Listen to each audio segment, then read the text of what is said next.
Ողջույն բոլորին։ Ուրիշի ընտանիքը հեռուստասերիալի իրադարձությունները շարունակում են զարգանալ անհավանական արագությամբ և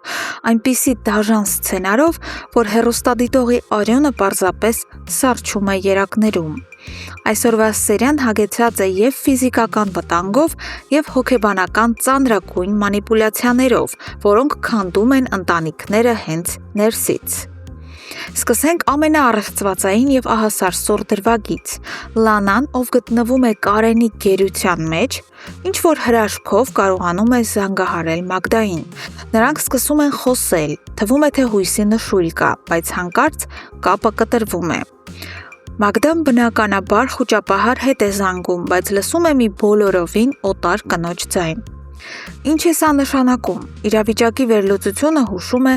ամենասարսափելի տարբերակը։ Կարենը ոչ միայն առևանգել է Լանային, այլև ամենայն հավանականությամբ նրան փակել է հոգեբուժարանում։ Սա Կարենի ձեռագիրն է՝ լռեցնել մարդուն այնպես, որ ոչ ոք նրան չհավատա, և նա զրկվի հասարակության հետ կապից։ Մագդան կանգնած է անհայտության և սարսափի առաջ, չհասկանալով, թե ինչ դժոխքի միջով է անցնում իր մայրը։ Իսկ այդ ընթացքում Էդոն, ով միշտ աչքի է ընկնում իր սառը դատողությամբ, որոշում է վերջ դնել այս վտանգավոր լռությանը։ Հասկանալով, որ Մագդայի կյանքը մազից է կախված, նա հանդիպում է Արշակին ու բացում բոլոր փակագծերը։ Էդոն Արշակին պատմում է ողջ դաժան ճշմարտությունը այն մասին, որ Կարենը վաղուց հետապնդում ու անհանգստացնում է Մագդային։ Իսկ այսօրվա դեպքը անցել է բոլոր սահմանները։ Կարենը փորձել է խեղդել աղջկան։ Եվ ամենացնցողն այն է, որ եթե Նորոն, Արշակի երբեմնի թշնամին, ճիշտ ժամանակին չհասներ և դաժան ծեծի չենթարկեր Կարենին, ապա Արշակը հիմա կորցրած կլիներ իր սիրելի Մագդային։ Արշակը կանգնած է շոկի մեջ։ Մինչ դրսում մարդիկ պայքարում են կյանքի և մահվան դեմ, Նորոյի տանը իսկական թատրոն է բեմադրվում։ Տատիկը, ով վաղուց դավաճանել է իր ընտանիքի շահերը,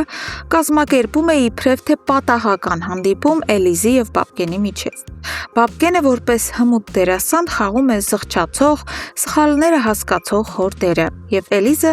ում հոգեբանական վիճակն առանց այն էլ խարխլված էր, կուլ է տալիս այս խայծը։ Նա վերադառնում է տուն և Հասմիկի ու տատիկի մոտ հայտարարում, որ արյունը ջուր չի դառնա։ Նա կարծում է, թե նորից հոր կարիքն ունի ու պետք է շանս տա նրան։ Տատիկն ու Հասմիկը տոնում են իրենց հաղթանակը։ Տատիկն արդեն ծրագրեր է գծում, ասելով, որ փոքրիկ Ալինային համոզելը հեշտ կլինի, մնում է միայն կոտրել Նորոյին։ Բայց նրանք չգիտեն, որ ճակատագիրը անակնկալ ունի։ Նորոն հենց այդ պահին տուն է մտնում ու լսում այս դավադիր խոսակցությունը։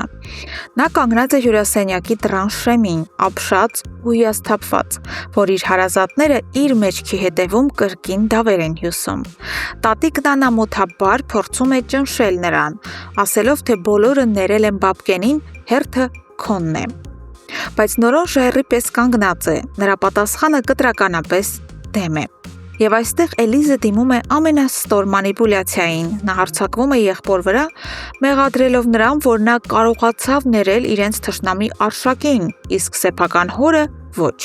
Սա բառերի պատերազմ է, որտեղ հարվածում են ամենացավոտ տեղերին։